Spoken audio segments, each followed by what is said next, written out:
Dear students, इस video में मैं आपके साथ डिस्कस करूंगा व्हाट इज़ अ वेक्टर और a vector quantity and it's representation. बेटा, 10th क्लास तक सिर्फ हमें इतना ही पता होता है कि वेक्टर क्वांटिटी क्या होती हैं।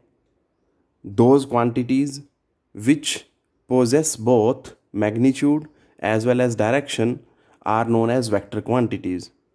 और कुछ एग्जाम्पल्स हमें पढ़ाए जाते हैं, जैसे कि वेलोसिटी है, डिस्प्लेसमेंट है, एक्सेलरेशन है। 10th तक इतना ही पढ़ाया जाता है। तो बट जैसे ही बच्चा +1 में आता है और उसके सामने वेक्टर्स लिखे जाते हैं न्यूमेरिकल फॉर्म में, वो बच्चा जो है रिकॉग्नाइज नहीं कर पाता, आइडेंटिफाई नहीं कर पाता कि हो क्या रहा है। बेसिकली ये आई कैप, जे कैप और के कैप जो साथ में लगाए जाते हैं न्यूमेरिकली जब किसी वेक्टर को रिप्रेजेंट किया करते हैं, तो ये क्या बात बताते हैं, अपने आप में ये क्या कहना चाह रहे हैं। तो वो सभी मैं आपके साथ डिस्कस करूँगा इस लेक्चर में। तो बेसिकली जो मेरा फोकस रहेगा कि वेक्टर क्या है और उसको रिप्रेजेंट कैसे किया जाता है। तो उसको रिप्रेजेंट करने के लिए हम एक एग्जाम्पल लेके चलेंगे 2 डायमेंशनल प्लेन का। वी कैन से हम सिंपली एक एग्जाम्पल लेंगे प्लेन का। उसको रिप्रेजेंट करने के लिए 3 डायमेंशन में भी यूज़ किया जा सकता है। वेक्टर को 3 डायमेंशन में भी हम रिप्रेजेंट कर सकते हैं। बट बच्चे के लिए जैसे ही वो 10th से +1 में आता है, विजुलाइज करना बड़ा मुश्किल है 3D में। तो इसलिए हम उसको कैसे समझेंगे, पहले 2 डायमेंशन में समझेंगे, फिर उसी को ही एक्सपेंड करके हम 3 डायमेंशन में ले जा सकते हैं। पर मैं इसको कैसे कनेक्ट करने वाला हूँ, that is with the coordinate axis. तो उससे आप सभी को समझने में आसानी होगी। So starting with today's lecture from vectors. So starting from the definition, what is a vector quantity? A quantity which possess both magnitude as well as direction is known as a vector quantity. Examples: displacement, velocity, acceleration, momentum, or we can say linear momentum and angular momentum, etc. There are various examples of vector quantities. So now I am moving towards the representation of a vector quantity. Vector की representation के लिए हम बोल सकते हैं कि 2 method हैं। जो पहला मेथड है वो यूज़ में नहीं आता है, क्योंकि उसमें कोई न्यूमेरिकल वैल्यू नहीं लिखी जाती है। कैसे? फॉर एग्जाम्पल मैं बोलता हूँ A इज़ अ वेक्टर। तो यहाँ पे देखो क्या है, ये जो एरो है that indicates the A is a vector और A is a vector quantity. होता क्या है, ये जो लेंथ ऑफ द एरो है basically that represents the magnitude and direction of the arrow या एरो हेड, ये क्या बताता है, डायरेक्शन ऑफ द वेक्टर। दूसरा अगर मैं एग्जांपल लूं, मान लीजिए मैंने ऐसे लिया, ये कोई वेक्टर है जिसका मैग्नीट्यूड इतना है, क्योंकि मैंने बताया कि लेंथ जो होगी एरो की वो क्या बताती है, मैग्नीट्यूड, और जो एरो की डायरेक्शन है वो क्या बताता है, डायरेक्शन ऑफ द वेक्टर। ये चीज़ ध्यान देनी है। अब यहाँ पे क्या प्रॉब्लम आती है, कोई न्यूमेरिकल वैल्यू नहीं है बेटा, इसलिए ये इतना यूटिलाइज नहीं किया जाता मेथड, क्योंकि बच्चे ने डील किससे करना है, न्यूमेरिकल वैल्यू से। वेक्टर जो होता है न्यूमेरिकल फॉर्म में दिया जाता है, तो वहाँ पे कैसे हम उसकी डायरेक्शन का पता लगाते हैं, कैसे वो रिप्रेजेंट किया जाता है, उसके लिए हमें मूव करना पड़ेगा सेकंड मेथड की तरफ। इसमें एक और लिमिटेशन है, अगर मैं इस तरह से यूज़ करना चाहता हूँ तो मुझे स्केल मेंशन करना पड़ेगा। फॉर एग्जांपल ये जो एरो की लेंथ है वो 5 सेंटीमीटर है फॉर एग्जांपल, तो मुझे बताना पड़ेगा 1 centimetre is equal to 2 kilometre. For example अगर मैं बोलता हूँ कि I have a vector of length 10 kilometre, तो उसे मुझे स्पेसिफाई करना पड़ेगा कि अगर 1 सेंटीमीटर 2 किलोमीटर के इक्वल है तो 5 सेंटीमीटर लेंथ जो होगी that will be equal to 10 kilometre, और डायरेक्शन ये एरो बता देगा। अब हमें ये देखना है कि असली में सेकंड मेथड में हम देखेंगे अब कि न्यूमेरिकली किसी वेक्टर को कैसे लिखा जाता है, पर वो मैं समझाऊं उससे पहले हमें कोऑर्डिनेट एक्सिस पे जाना पड़ेगा। So moving towards second method of vector representation.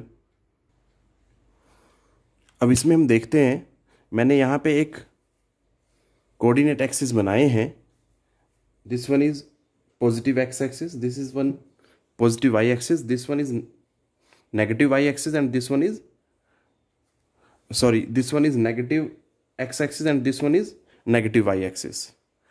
तो यहाँ पे मैं मान लेता हूँ कि एक पॉइंट है जिसके कोऑर्डिनेट्स 3,3 है। एक पॉइंट लिया हमने 3,3 जिसके कोऑर्डिनेट्स हैं ये 3,3, और ऐसा हमें पता होता है 10th क्लास से ही कि जो पहला कोऑर्डिनेट होता है वो एक्स एक्सिस के लिए होता है और दूसरा वाला जो होता है वाई एक्सिस के लिए होता है। सो 3,3 3 पे गए एक्स एक्सिस पे और इधर से वाई एक्सिस पे गए और हमें मिल गया ये पॉइंट। सो इसके कोऑर्डिनेट्स हैं 3,3 और इसको मैंने नाम दे दिया दैट इज ए पॉइंट। अब अगर मैं इसको देखो 10th तक के उससे देखूं मैथ्स में तो एकदम से समझ आ जाता है 3,3, बट जैसे +1 में गया अगर मैं वेक्टर की फॉर्म में लिखना चाहूं इसको तो how I can write it, vector A is equal to 3, तो 3 साथ में क्या लगाया आई कैप और फिर ये 3 प्लस 3j कैप, क्योंकि ये +3 है तो इसलिए मैंने क्या लगाया +3। अब ये आई कैप और जे कैप क्या है, basically these are the unit vectors जिसके बारे में मैं नेक्स्ट लेक्चर में डिस्कस करूंगा, नेक्स्ट वीडियो में मैं डिस्कस करूंगा इसके बारे में, आई कैप जे कैप और के कैप्स क्या हैं।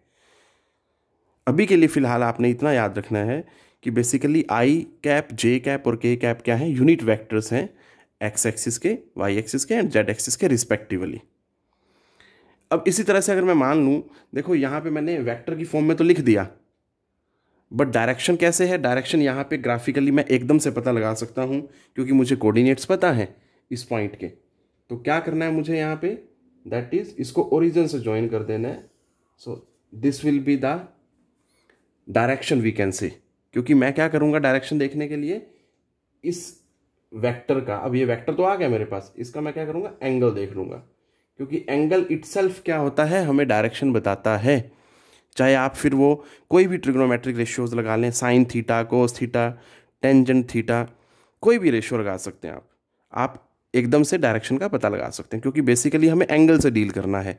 हमें अगर एंगल पता लग जाए विद पॉजिटिव एक्स एक्सिस तो हमें डायरेक्शन पता लग जाती है। तो इस तरह से मैंने एक एग्जाम्पल लिया, एक और एग्जाम्पल लेते हैं।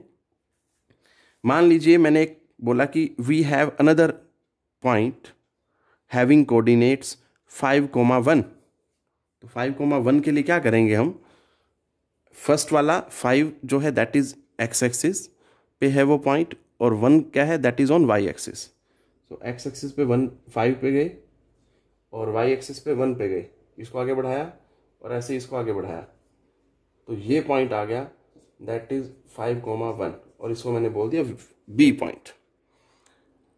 अब ये भी तो एक वेक्टर की फॉर्म में रिप्रेजेंट किया जा सकता है। अभी तक तो एक कोऑर्डिनेट्स लिखे हुए हैं, बट अगर मैं इसको वेक्टर की फॉर्म में लिखना चाहूँ तो ग्राफिकली क्या होगा, ग्राफिकली जो होगा दैट इज लाइक दिस, और जो एंगल है इसको मैं कुछ और नोटेशन दे देता हूँ that is phi. Clear? But अब जब मैं इसको लिखना चाहूँगा वेक्टर की फॉर्म में तो कैसे लिखा जाएगा, so vector B is equal to 5i cap plus 1j cap. अब आप सोच रहे होंगे कि आप आई कैप और जे कैप ही लिखे जा रहा हूं मैं, के कैप कहाँ है। बेसिकली यहाँ पे मैंने एक प्लेन का लिया एग्जांपल लिया है जिसमें एक्स एक्सिस है और वाई एक्सिस है, इसलिए यहाँ पे के कैप नहीं आ रहा है।